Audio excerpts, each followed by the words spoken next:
Hello students, welcome back to my channel.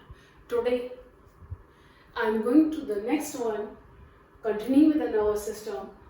First we have already studied the central nervous system that consists of brain and spinal cord.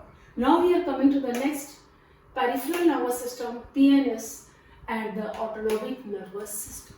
When we ask about the peripheral nervous system, this peripheral nervous system, it consists of nerves coming out from the spinal cord.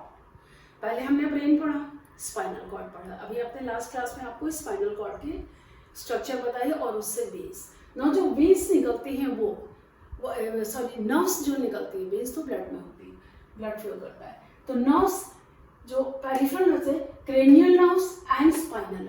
Cranial word itself indicates, cranium यानी cranial box, brain से brain box यानी हमारे sir के ऊपर जो legion है, इससे जो हमारे ब्रेन से नर्व निकलती हैं वो होती हैं 12 पेयर्स. और ये 12 पेयर्स हमारे जैसे हमारे आईज में है, हमारे ईयर में है, नोज में है, सेंसिटिवल्स में है, टंग में है, यहाँ सब जो ब्लड जाती हैं, जो नर्व्स जाती हैं और जो इंफॉर्मेशन जैसे ऑप्टिक नर्व है, ऑडिटरी नर्व है, ये सारी नर्व्स क्रेनियल नर्व जो ब्रेन से निकलती हैं और हेड के डिफरेंट रीजन्स में जाती हैं, which arises from the brain and goes to the different parts of the head and the face. They are known as cranial nerves. They are 12 in pairs. Much more detail that you will study in your head at the level of your class. Only you know the general what it is. That's all only in your syllabus. Spinal nerves, which comes out from the spinal cord. Spinal nerves, जो spinal cord. Spinal cord where it runs into the vertebral column. Spinal nerve कहाँ आती है? Spinal cord से निकलती. Spinal cord कहाँ होता है? ये ब्रेन हेड से निकल के जो पूरा वर्टिब्रल कॉलम जो फर्स्ट हमारी वर्टिब्रा है वो ब्रेन से जो स्कल से अटैच्ड होती है. स्कल है जिससे हमारा ब्रेन प्रोटेक्टेड रहता है. तो head consist of 8 bones and face consist of 14 bones. All of it together that consist of the 14 and 8 22 bone. तो वो जो स्कल और जो आपका वर्टिब्रल कॉलम है ये कनेक्ट होता है.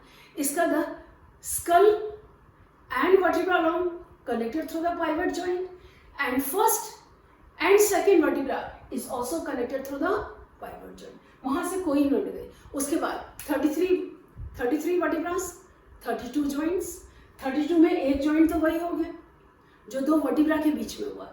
एक तो हुआ हेड, तो इसमें वर्टिब्रल कॉलम के बीच में तो कोई जॉइंट नहीं हुआ. जब फर्स्ट और सेकंड वर्टिब्रा जॉइंट हुई जो पाइवट जॉइंट की, तो उसमें आपका पहला जॉइंट, तो 32 में से एक निकल गया. Out of 32 1 is gone. 31 joints are left. हर जॉइंट से एक एक पेयर स्पाइनल नर्व्स दोनों तरफ निकलती हैं और ये स्पाइनल नर्व्स बॉडी के डिफरेंट पार्ट्स में जाती हैं और उसको कंट्रोल मैसेज देती हैं. और through sensory neuron message is send from the spinal cord to the different parts of the bodies, and from different parts of the bodies message is again collected and through the spinal cord it is sent to the brain. अब चूंकि message spinal cord से brain में जाता है, इसीलिए देखिए brain में जो साइटल सेल्स होते हैं वो बाहर की तरफ होते हैं और एक्शंस अंदर, क्योंकि एक्शंस सिर्फ मैसेज को लाते हैं और ले जाते हैं. जो जजमेंट होता है, जो इंटरकनेक्टेड होता है, वो होता है साइटल सेल्स में. इसीलिए ब्रेन में साइटल सेल्स बाहर होते हैं. क्यों? क्योंकि इससे मैसेज बाहर से आता है.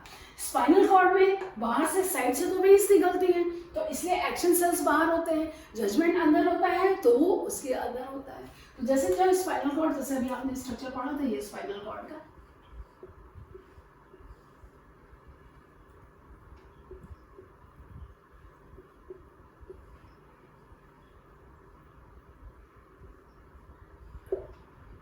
ये, तो इसमें ये है साइटल सेल्स और ये है एक्शन सेल्स. अब जब ये है सेंटर में, तो यहाँ से जो है आपकी नर्व आ रही है, यहाँ जा रही, यहाँ से आ रही है और यहाँ से जा रही. तो ये डोर्सल रूट, ये वेंट्रल रूट.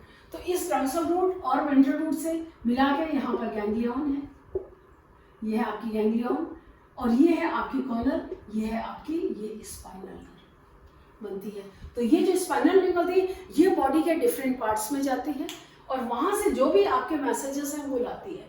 तो जितने भी आपके जो पेरिफेरल यानी कि peripheral part of the body, हमारे हाथों से, हमारे पैरों से, हमारे इंटेस्टाइन के डिफरेंट पार्ट से, ये स्पाइनल नर्व्स मैसेज को एक जगह से दूसरी जगह लाती और ले जाती है. That is what the spinal nerves are. ये 31 पेयर्स पूरे बॉडी के डिफरेंट पार्ट से मैसेज को ले जाना और मैसेज को वापस ब्रेन तक पहुंचाना, ये इनका काम होता है, राइट। अब इसमें थर्ड आता है ऑटोनोमिक। वर्ड इट्स है ऑटोनोमिक, मतलब इससे जो भी पेरिफेरल नर्वस सिस्टम से होते हैं वो एक्शंस कौन से करते हैं, जिनको हम सोच समझ के करते हैं। ऑल वॉलंटरी एक्शंस जो सोच समझ के करते हैं ये इन नर्व से कंट्रोल होते हैं। और जो चीज़ें हम सोच समझ के नहीं करते ऑटोमेटिक है, जैसे हमारा रेस्पिरेशन है, हार्ट बीट है, डाइजेशन है, ये सब चीज़ें ये ऑटोनोमिक नर्वस सिस्टम से कंट्रोल होती है। ये ऑटोनोमिक नर्वस सिस्टम जैसे हमारे कब हमको है, हमें कब सांस लेना है, हार्ट बीट हमारी कैसी आएगी, जैसे हो जाएगी। तो जितने भी involuntary actions peripheral nervous system से कंट्रोल होंगे और जो इनवॉलंटरी होते हैं वो ऑटोनोमिक नर्वस सिस्टम से कंट्रोल होते हैं। ये नर्वस सिस्टम ये दो तरह के होते हैं। First that is the sympathetic and parasympathetic. Sympathetic जो स्टिमुलेटिंग एक्शंस होते हैं, जो कि किसी भी काम को शुरू करते हैं, ये अचानक। और इनहिबिटरी यानी उसको स्लो डाउन करना, इनहिबिट करना, कम करना। और स्टिमुलेट यानी इनिशिएट करना, पैदा करना, स्टार्ट करना, वो स्टिमुलेटिंग है सिंपैथेटिक नर्वस सिस्टम से होता है। और पैरासिम्पैथेटिक नर्वस से किसी भी एक्शंस को रेगुलेट करना, जैसे हार्ट का function, heart is an involution, तो हार्ट की जो है हार्ट बीट इंक्रीज हो जाती है। जनरली जो ये सिंपैथेटिक एक्शंस होते हैं ये कब होते हैं, ये सिंपैथेटिक एक्शंस अचानक होते हैं, जैसे कहीं गुस्सा आना, एंगर को कंट्रोल करना, कोई भी ऑकवर्ड सिचुएशन आती है, अनयूजुअल सिचुएशन होती है, उसको कंट्रोल करने के लिए हमें सिंपैथेटिक स्टिमुलेटरी एक्शंस होते हैं। और जबकि पैरासिम्पैथेटिक इन्वॉल्व होते हैं, ये सिचुएशन कंट्रोल अचानक होती है, उस सिचुएशन से आदमी को नॉर्मल लाने के लिए यानी उसे कंट्रोल करने के लिए ये पैरासिम्पैथेटिक इनहिबिटरी यानी उसको कम करते हैं। एकदम से गुस्सा आया तो गुस्से में सारे के जो बॉडी एक्शंस होते हैं वो पिकअप हाई होता है, तो उस हाई को धीरे धीरे कूल डाउन करना, कूल डाउन करने का काम ये पैरासिम्पैथेटिक नर्वस सिस्टम करता है। ये जैसे हार्ट बीट इंक्रीज करना, पैरासिम्पैथेटिक हार्ट बीट को नॉर्मल स्लो डाउन करता है। आर्टरीज है, बीपी हाई बढ़ाना, गुस्से में क्या होता है बीपी बढ़ता है और फिर गुस्से को धीरे धीरे कम करते हैं तो बीपी लो करता है, तो बीपी लो करने का काम पैरासिम्पैथेटिक होता है। और बीपी हाई करना वो सिंपैथेटिक एक्शंस में जाता है। इसी तरह से डाइजेस्टिव ट्रैक्ट है, जब बहुत तेज गुस्सा होता है तो क्या होता है, हमारी बॉडी के डाइजेस्टिव एंजाइम्स का सिक्रीशंस नहीं होता है, और इनडायरेक्टली ये सारी एक्टिविटीज हमारे हार्मोन्स से भी कंट्रोल होती है। उस हार्मोन्स का सिक्रीशन को भी कंट्रोल करना, जब इसी एक्टिविटी को बढ़ाना है या कम करना है, जैसे एंजाइम्स का काम होता है, तो इनडायरेक्टली ये सारे प्रोटीनेशियस सब्सटेंसेस होते हैं, ये केमिकल हार्मोन्स होते हैं, ये आपने एंडोक्राइन ग्लैंड्स में आपको पढ़ाया था। तो इसको बेपरते हैं, अंधेरे में देखना है तो हम अपनी आंखों की पुतलियों को बड़ा करते हैं, वी डायलेट द पीपल, जिससे मैक्सिमम लाइट रहे और उसको हम अच्छी तरह से देख सकें। और जब बहुत तेज लाइट होती है तो क्या होता है, लाइट कम जाए जिससे कि हम उसको देख सकें, तो हम अपनी आईलेट प्यूपिल्स को कॉन्स्ट्रिक्ट करते हैं। That is was the constriction of the pupil of the tiger, and जो sympathetic system होगा उसमें that we dilate the pupil of the eye. So that is what the difference between the sympathetic and parasympathetic autonomic nervous system. Detail you will study in 11th and 12th.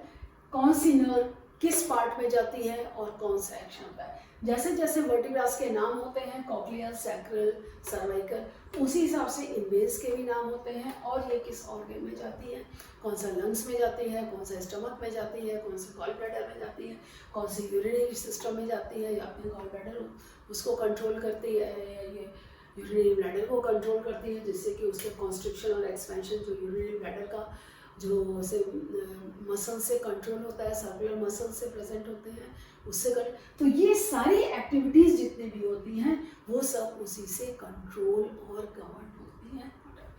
देखिए peripheral cranial nerves brain में, spinal nerves आपकी सारी body में ना। अब इस spinal nerves ये तो नॉर्मल, तो ये सारे जो होते हैं ये कितने होते हैं, ये वॉलंटरी एक्शन, और इनवॉलंटरी एक्शन ये ऑटोनोमिक नर्वस सिस्टम होता है।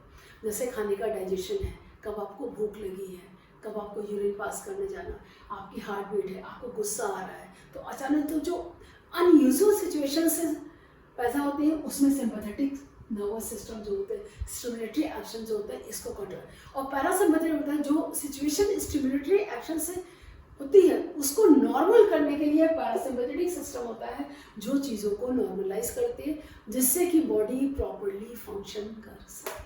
I hope everything is clear to you. Now in the next class, only one part is left in your nervous system, that to you tell you about the different types of reflexes. That I'll take it in the next class. Thank you. Any doubt, anywhere you can